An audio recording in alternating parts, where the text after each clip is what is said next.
أعوذ بالله من الشيطان الرجيم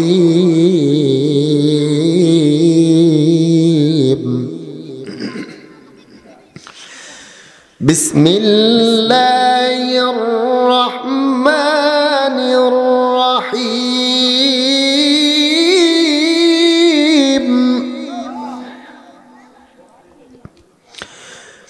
الرحمن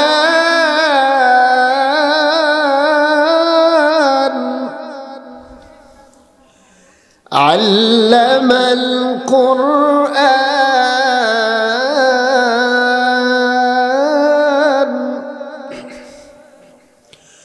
خلق الإنسان علمه البيان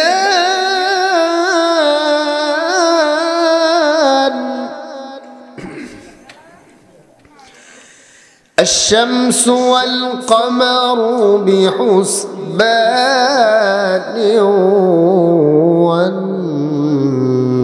والنجم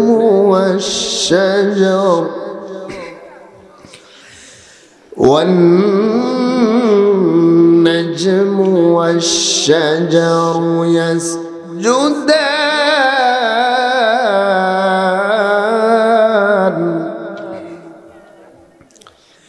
صدق الله مولانا العظيم وصدق رسوله النبي الأمي الكريم ونحن على ذلك لمن الشاهدين والشاكرين والذاكرين والحمد لله رب العالمين. وقال النبي صلى الله عليه وسلم من يرد الله به خيرا يفقهه في الدين أو كما قال النبي عليه الصلاة والسلام. يا رب صل وسلم دائما أبدا على حبيبك خير الخلق كلهم. محبতের সাথে সবাই পড়েন বালাগাল উলা বিকামালিহি কাশাফাদ দুজা বিজামালিহি। পড়েন পড়েন আওয়াজ করে। হাসুনাতু জামিউ খিসালিহি সাল্লু আলাইহি ওয়া আলি। পোস্টার আছে পোস্টার। بلغ العلا بكماله كشف الدجى بجماله حسنت جميع خصاله صلوا عليه وآله। আচ্ছা মানুষ বলো দেখি রাত্র কেন কালো, সূর্য বলো কোথা হতে পাইলো এত আলো, ফুলগুলো কেমন করে নানান রঙের হয়, পাতাগুলো সবুজ বটে ফুলের মতো নয়, পশু পাখি কয় না কথা মানুষ কেন কয়, বলো বলো ওহে মানব সব কেমন করে হয়। ঠিক কিনা বলেন? দুধ কেন এত সাদা, মরিচ কেন ঝাল, আমগুলো পাকলে বলো কেমনে হয় তা লাল। কথা বলেন ঠিক না ঠিক? দুধ কেন এত সাদা, মরিচ কেন ঝাল, আমগুলো পাকলে বলো কেমনে হয় তা লাল। হিসাব করে দেখি মানব এসবই আল্লাহ পাকের দান, হিসাব করে দেখি মানব এসবই আল্লাহ পাকের দান। কথা বলেন ঠিক না ঠিক? আল্লাহ তাআলা আমাদের সবাইকে আল্লাহ পাকের পরিচয় না নিয়ে যাওয়া পর্যন্ত কবরে, আল্লাহ পাকের পরিচয় না পাওয়া পর্যন্ত কবরে না নেন। বলেন আল্লাহুম্মা আমিন। সম্মানিত হাজিরিন, যুব সমাজের উদ্যোগে আয়োজিত আজকের এই তাফসিরুল কোরআন মাহফিলের সম্মানিত শ্রদ্ধাভাজন সভাপতি হযরত উলামায়ে কেরাম, দূরদরাজ থেকে আগত দিন প্রিয়, ইসলাম প্রিয় মুমিন মুসলমান মুত্তাকি পরহেজগার ভাইরা, পর্দার আড়ালে দুয়ার খুনি আমার মা ও বোনেরা, আল্লাহ পাকের দরবারে আলিশানে লাখো কোটি শুকরিয়া আদায় করি যে মহান রব্বুল আলামিন আমাদেরকে ভালোবেসে মহব্বত করে এই দ্বীনি মজলিসে বসার তৌফিক দান করেছেন। সে মহান রব্বুল আলামিনের দরবারে শুকরিয়া তান বলি আলহামদুলিল্লাহ। আওয়াজ হয় নাই, আরো জোরে আওয়াজে বলেন আলহামদুলিল্লাহ। লাখো কোটি দরুদ ও সালাম সাইয়্যিদুল কাউনাইন খাতামুন নবিয়্যিন রাহমাতুল লিল আলামিন আকায়ে নামদার তাজদারে মদিনা জিগার গোশা আমিনা রহমতে আলম নবী জনাবে মুহাম্মদুর রাসূলুল্লাহ, সকলেই বলেন সাল্লাল্লাহু আলাইহি ওয়াসাল্লাম। হয় নাই, আরো আওয়াজ করে বলেন সাল্লাল্লাহু আলাইহি ওয়াসাল্লাম। একবার সাল্লাল্লাহু আলাইহি ওয়াসাল্লাম পড়লে আল্লাহ আপনার আমলনামার থেকে 10টি গুনাহ মাফ করে দেয়, আর 10টি মর্যাদা আল্লাহ আপনার বৃদ্ধি করে দেন, 10টি নেকি আল্লাহ তাআলা আপনার আমলনামায় দিয়ে দেন। সুবহানাল্লাহর আওয়াজে মনে হয় না আপনারা খুশি? আওয়াজ করে বলেন সুবহানাল্লাহ। সম্মানিত হাজিরিন, আমি লম্বা সময় কথা বলবো না, অল্প সময়ে আমি আপনাদের খেদমতে দু একটি কথা বলবো, খুব মনোযোগ দিয়ে শুনতে হবে। যদি মনোযোগ নষ্ট করেন, এদিক সেদিক তাকান, তাহলে হয়তোবা আপনি কথাটা বুঝবেন না। এজন্য সাইড থেকে কোনো আওয়াজ করবেন না, মেহেরবানি করে অল্প সময় ধৈর্য সহকারে কথাগুলো শুনতে হবে ইনশাআল্লাহ। সম্মানিত হাজিরিন, পবিত্র কোরআনের সূরাতুর রহমান থেকে আমি প্রথম থেকে কয়েকটি আয়াত তেলাওয়াত করেছি। আল্লাহ তাআলা যদি তৌফিক দান করেন, তেলাওয়াতকৃত আয়াত বিশ্ব নবীজি সাল্লাল্লাহু আলাইহি ওয়াসাল্লামের লক্ষাধিক হাদিসে মুবারাকা থেকে এক টুকরা হাদিস শরীফ পাঠ করেছি। আল্লাহ তাবারাকা ওয়া তাআলা যদি তৌফিক দান করেন, পঠিত হাদিস এবং তেলাওয়াতকৃত আয়াতকে সামনে রেখে কিছু জরুরি কথা বলার চেষ্টা করব ইনশাআল্লাহ। ওমা তাওফীকি ইল্লা বিল্লাহ, আলাইহি তাওয়াক্কালতু ওয়া ইলাইহি উনীব। সম্মানিত হাজিরিন, আজকের এই বিশ্বে, এই পৃথিবীতে, এই ওয়ার্ল্ডে যা কিছু আমরা দেখতেছি দুনিয়াতে, এই সব কিছুর মূলে হচ্ছে আল্লাহ তাআলা মানুষের খেদমতের জন্য আল্লাহ তাআলা সব কিছুকে সৃষ্টি করেছেন। সুবহানাল্লাহ বলেন। সব কিছু, এই যে লাইট, এটি আমাদের জন্য সৃষ্টি করা হয়েছে, এটা আমাদের জন্য তৈরি করা হয়েছে, মানুষের জন্য। নাকি এটি গরু ছাগলের জন্য বানানো হয়েছে? মানুষের জন্য। এই সামিয়ানা প্যান্ডেল কাদের জন্য? আপনাদের জন্য।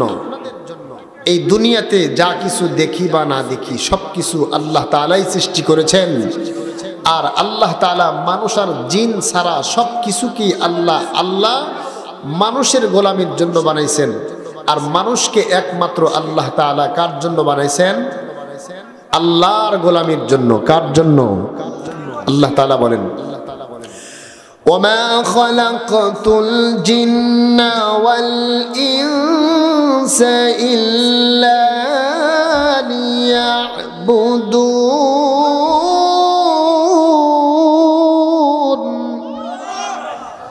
আল্লাহ তাআলা বলেন, মানুষ আর জিন জাতিকে আল্লাহ তাআলা শুধুমাত্র আল্লাহর ইবাদত করার জন্য আল্লাহ সৃষ্টি করেছেন। সুবহানাল্লাহ বলেন। এখন বলেন, আমরা আল্লাহর ইবাদত না করলে আল্লাহ তাআলার কি কোনো ক্ষতি হবে? জোরে বলেন। আল্লাহ তাআলা এই পৃথিবীর সব কিছুকেই একটি নিজামে সৃষ্টি করছেন। দেখেন আল্লাহর সৃষ্টি কত সুন্দর। আল্লাহ পাক সব কিছুকে জোড়া জোড়া সৃষ্টি করছেন। সুবহানাল্লাহ বলেন। এই যে নদী দেখতেছেন আপনারা, যমুনা নদী, পদ্মা নদী, নদীর মধ্যেও পুরুষ নারী আছে। সুবহানাল্লাহ বলেন। গাছের মধ্যে পুরুষ গাছ, নারী গাছ আছে না নাই? হায়াওয়ান, চতুষ্পদ প্রাণী, এর ভিতরে পুরুষ আছে, নর আছে, নারী আছে না নাই? কীট পতঙ্গের ভিতরে নর আছে, নারীও আছে। কথা বলেন ঠিক না ব্যাঠি? এটা আল্লাহর কোরআনে আল্লাহ বলেন, লিকুল্লি শাইইন খালাকনা যাওজাইনি লাআল্লাকুম তাযাক্কারুন।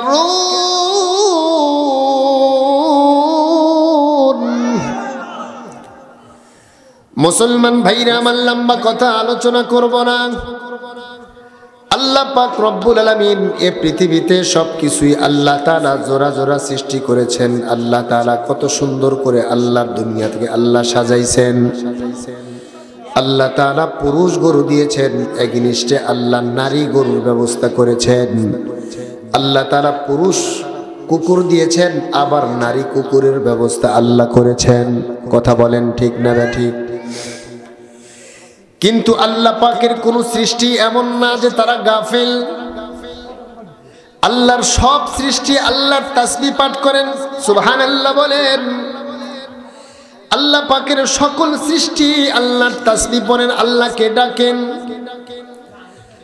এমনকি সূর্য এবং তারকারাজি এগুলো আল্লাহ পাক রব্বুল আলামিনের গোলামি করেন। রব্বুল আলামিন কোরআনে হাকিমের মধ্যে বলেন, ওয়ান নাজমু ওয়াশ-শাজারু ইয়াসজুদান।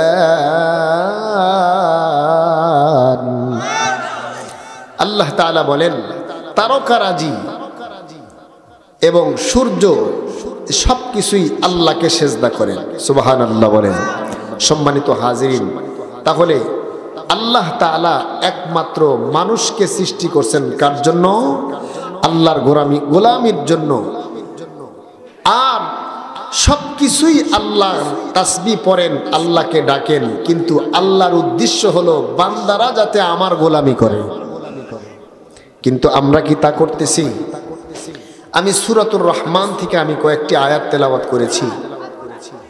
এই আল্লাহর গোলাম হবার জন্য, প্রকৃত মানুষ হবার জন্য, প্রকৃত মুসলমান হওয়ার জন্য একজন মানুষের যেই জিনিসটা প্রয়োজন, এই মেসেজটা দিয়ে আমি আপনাদের থেকে বিদায় নিব ইনশাআল্লাহ। সেটি হচ্ছে কোরআনের শিক্ষা, কোরআনের বুঝ। দ্বীন ইলমে ওহির শিক্ষা ছাড়া মানুষ কখনোই প্রকৃত পূর্ণাঙ্গ মানুষ এবং মুসলমান হতে পারে না। মুসলমান তো দূরের কথা, মানুষ প্রকৃত মানুষই হতে পারে না। কথা বলেন ঠিক না ঠিক? আল্লাহ তাআলা এজন্য বলেন আর রহমান, দয়াময় আল্লাহ, আল্লামাল কোরআন, শিক্ষা দিয়েছেন কোরআন, খলাকাল ইনসান, সৃষ্টি করেছেন মানুষ। কথাটা বুঝেন, দয়াময় আল্লাহ শিক্ষা দিয়েছেন কোরআন, এরপরে আল্লাহ বলতেছেন সৃষ্টি করেছেন মানুষ তিনি। তাহলে বলতে হবে, আপনারা বলতে পারেন যে হুজুর আগে না আল্লাহ বলবেন যে মানুষ সৃষ্টি করলাম আমি, এরপরে শিক্ষা দিলাম কোরআন। এটা না বলে আল্লাহ আগে কোরআন শিক্ষার কথা বলতেছেন, বিষয়টা বুঝলাম না। এখানে তেলাওয়াতুন নাস এর দ্বারা আল্লাহ তাআলা কি বুঝাইতেছেন? সম্মানিত হাজিরিন, তাফসীর পড়লে মুফাসসিরিনে কেরামদের ব্যাখ্যা দেখলে এটাই পাওয়া যায় যে আল্লাহ তাআলা এখানে বোঝাচ্ছেন যে মানুষ প্রকৃত মানুষ হওয়ার জন্য তাকে কোরআন শিখতে হবে। কোরআনের শিক্ষা ছাড়া, কোরআনের ইলম ছাড়া, কোরআনের জ্ঞান ছাড়া একজন মানুষ প্রকৃত মানুষই হতে পারে না। কথা বলেন ঠিক না ঠিক? আচ্ছা, আল্লাহর রাসূল যেই যুগে আসছেন ওই যুগে কি মানুষ ছিল না? জোরে বলেন, মানুষ ছিল না? মানুষ ছিল, এবং সেই যুগের একটা নাম আছে, প্রসিদ্ধি নাম। সেই নামটা হলো আইয়ামে জাহিলিয়াতের যুগ। কথা বলেন ঠিক না বেটি? আসলেই কি তারা জাহেল ছিল? সম্মানিত হাজিরিন, বলুন তো, আসলেই কি তারা জাহেল ছিল? না, তারা জাহেল ছিল না। তারা ছিল শিক্ষিত, ভাষাবিদ, সাহিত্যবিদ, পণ্ডিত, কিন্তু শিক্ষা দীক্ষা এবং তাদের শিক্ষা ছিল, দীক্ষা ছিল না। কথা বলেন ঠিক না বেটি? জ্ঞান ছিল, কিন্তু ওই জ্ঞানটা আল্লাহ প্রদত্ত জ্ঞান ছিল না, মানব রচিত জ্ঞান ছিল, ভাষাগত জ্ঞান ছিল। তারপরেও এই জ্ঞান তাদেরকে পূর্ণাঙ্গ মানুষ বানাইতে পারে নাই। এই জ্ঞান তাদেরকে গুনাহ থেকে বাঁচাইতে পারে নাই। এই জ্ঞান তাদেরকে জিনাত থেকে বাঁচাইতে পারে নাই। এই জ্ঞান তাদেরকে অন্যায় থেকে বাঁচাইতে পারে নাই। এই জন্যই সেই যুগটাকে বলা হয় আইয়ামে জাহিলিয়াতের যুগ। কথা বলেন ঠিক না ব্যাঠি?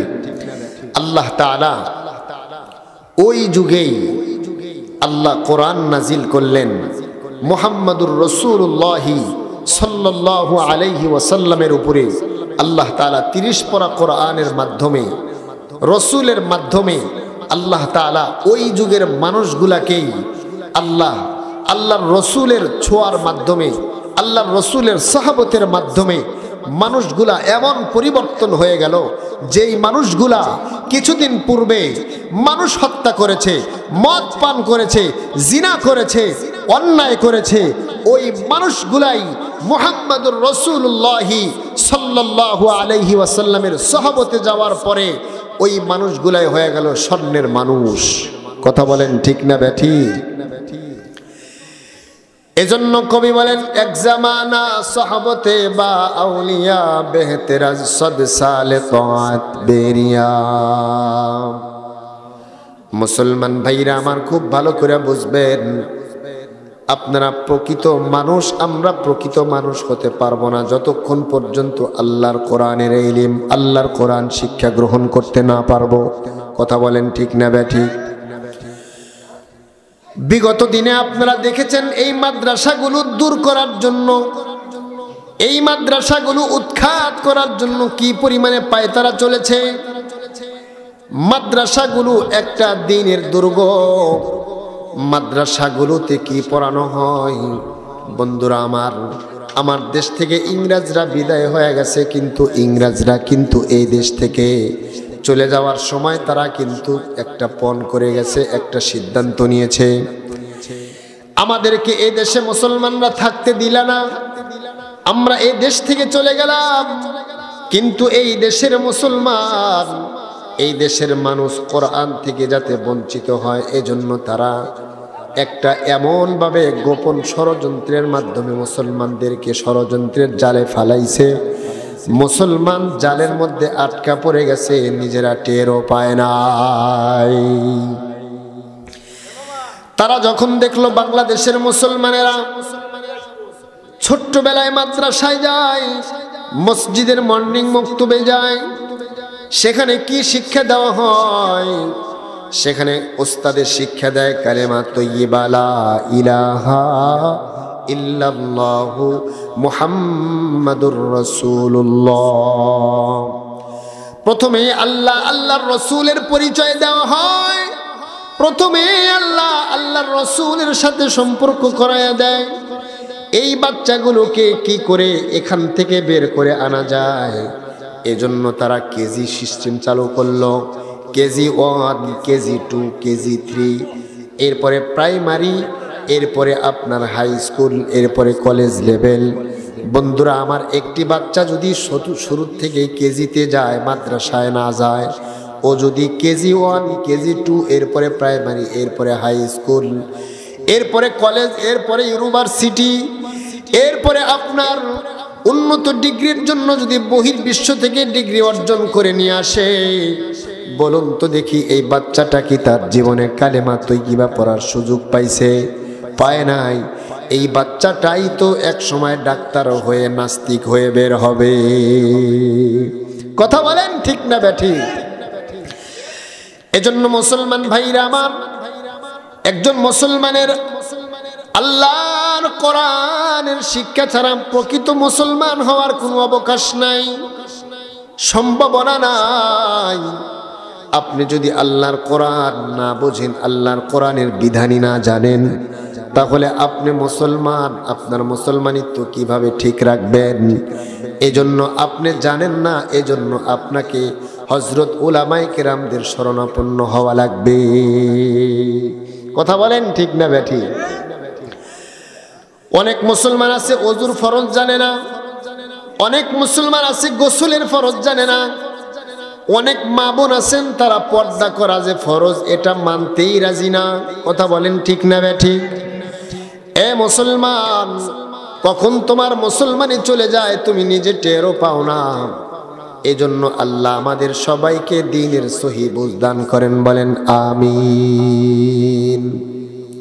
দ্বীনের ইলম, কোরআনের ইলম শিক্ষা করা দরকার আছে না নাই? মুসলমান ভাইরা আমার, এ দেশ নিয়ে ষড়যন্ত্র আজকে নতুন নয়, স্বাধীন হওয়ার পর থেকেই আমার বাংলাদেশ নিয়ে ষড়যন্ত্র শুরু হয়েছে। কথা বলেন ঠিক না বেঠিক? এখনো পর্যন্ত আমরা আমাদের এই বাংলাদেশে কোরআনী শাসন পাই নাই। এবার আমরা আর কোন রকম রাম সাম দেখতে চাই না। এবার যারা কোরআন দিয়ে দেশ চালাবে তাদেরকে আমরা দেখতে চাই। কথা বলেন ঠিক না বেঠিক?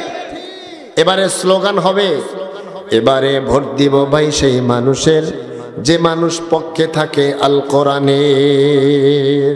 কথা বলেন ঠিক না বেঠিক?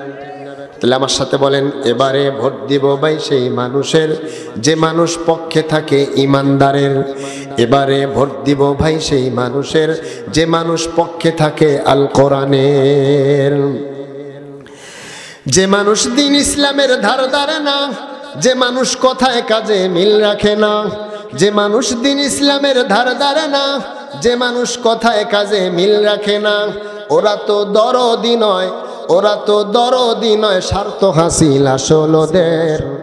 ওরা তো দরদি নয়, স্বার্থ হাসিল আসল ওদের। ঠিক না বেঠিক? এবারে ভোট দিব ভাই সেই মানুষের যে মানুষ পক্ষে থাকে ইমানদারের। রাজি আছেন ইনশাল্লাহ? কারা কারা রাজি আছেন হাত উঠান। নারায়ে তাকবীর, নারায়ে তাকবীর। আল্লাহ তাআলা আমাদেরকে কবুল করেন, বলেন আমিন। মুসলমান ভাইরা আমার আর লম্বা নয়,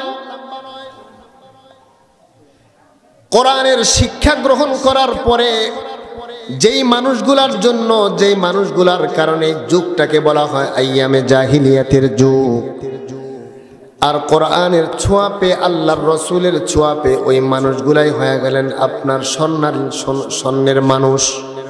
ওই মানুষগুলাই হয়ে গেলেন শ্রেষ্ঠ মানুষ। শ্রেষ্ঠ মানুষ এমন শ্রেষ্ঠ মানুষ হয়েছেন, দুনিয়ার স্বর্ণ মুদ্রা কেউ তারা লাথি দিয়ে আল্লাহর সন্তুষ্টি অর্জনের জন্য ব্যস্ত হয়ে গেছে। আমি একজন সাহাবীর ইতিহাস থেকে আপনাদেরকে শোনাবো।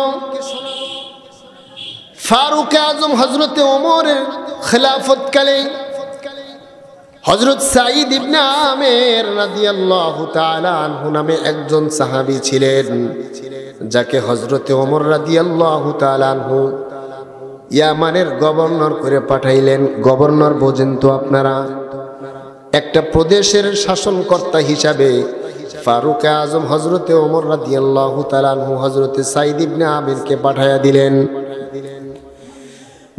একটা প্রদেশের নেতা, একজন গভর্নর, সে কিন্তু ছোট কোনো ব্যক্তি নয়। ফারুক আজম হযরতে ওমর কিছুদিন পরে গভর্নরের খবর নেওয়ার জন্য একজন আপনার ছদ্মবেশে মানুষকে পাঠায়া দিলেন। একজনকে পাঠায়া দিলেন, যাও তুমি একটু ওই প্রদেশের খবর নিয়ে আসো। ফারুক আজম হযরতে ওমর রাদিয়াল্লাহু তাআলা আনহু তাদের কাছে খবর পাঠায়া দিলেন যে তোমাদের এলাকার যারা গরিব আছে এই গরিবদের একটা লিস্টি আমার কাছে দিবা।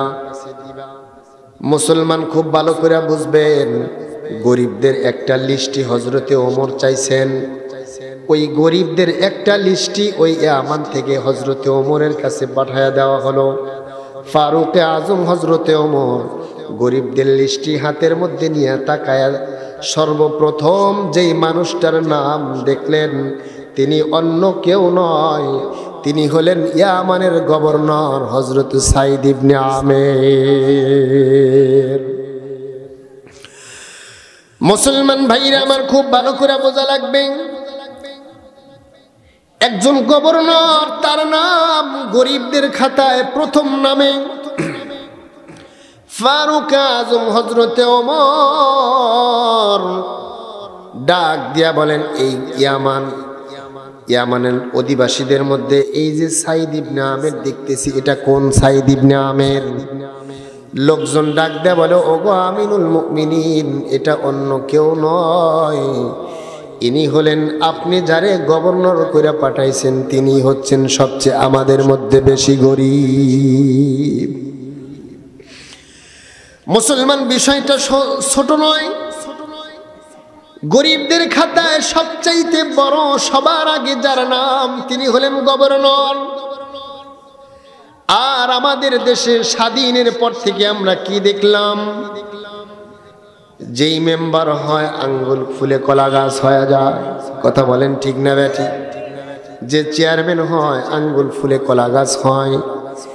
একটা চেয়ারম্যান হওয়ার জন্য কোটি টাকা ব্যয় করে, অথচ তার 5 বছরে কোটি টাকা তার বেতন হবে না।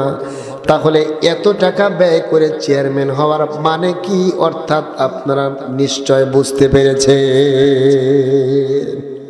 চুরি করার লাইন। মুসলমান ভাইরা আমার, ফারুক আজম হযরত ওমর চোখ দিয়ে পানি বের করে দিয়েছেন। আল্লাহ, এটি কেমন ব্যাপার? যারে আমি গভর্নর করে পাঠাইলাম সে গভর্নরই সবচেয়ে বেশি গরিব। মুসলমান আমরা তো গরিব থাকতে চাই না। যারা গরিব আছে তারা আবার লোন নিয়ে, টাকা নিয়ে, সুদের মাধ্যমে বড়লোক হতে চায়। কথা বলেন ঠিক না ব্যাঠিক? দেখবেন যারা বেশি বেশি লোন নেয়, সুদ নেয়, মুসিবত একটা যায় আর একটা আসে। কথা বলেন ঠিক না ব্যাঠিক? একবার স্ত্রী অসুস্থ হয়, আবার সন্তান অসুস্থ হয়, আবার দেখা যায় একটা দুর্ঘটনা ঘটে, আল্লাহ তারে মৃত্যু পর্যন্ত ওই কাজে লাগায় রাখে। জিন্দিগির মধ্যে বরকত পাওয়া যায় না। এই আল্লাহ বড়লোক না বানাইলে সুদ দিয়ে বড়লোক হওয়া যায়, আর ফকির হওয়ার লাইন। কথা বলেন ঠিক না ব্যাঠিক? শুধু কিস্তি বোঝে না, কিছু কিস্তি ছাড়া। বলে হুজুর আপনারা তো ঋণ দেন না। আরে ভাই আল্লাহর কাছে চাও, আল্লাহ তুমি আমার এই মুসিবতে ফেলায়ও না, যেই মুসিবতের মধ্যে আমার কিস্তি তোলা লাগে। আল্লাহর কাছে কয়দিন বলছেন? কথা বলেন ঠিক না ব্যাঠি? বলছেন কোনদিন? বুদ্ধি একটা পাইছি, কিস্তি হালাল না হারাম কোনো টেনশন নাই। চাচা ওটাই কে? ও নাতি। আল্লাহ বলেন ওয়া আহাল্লাল্লাহু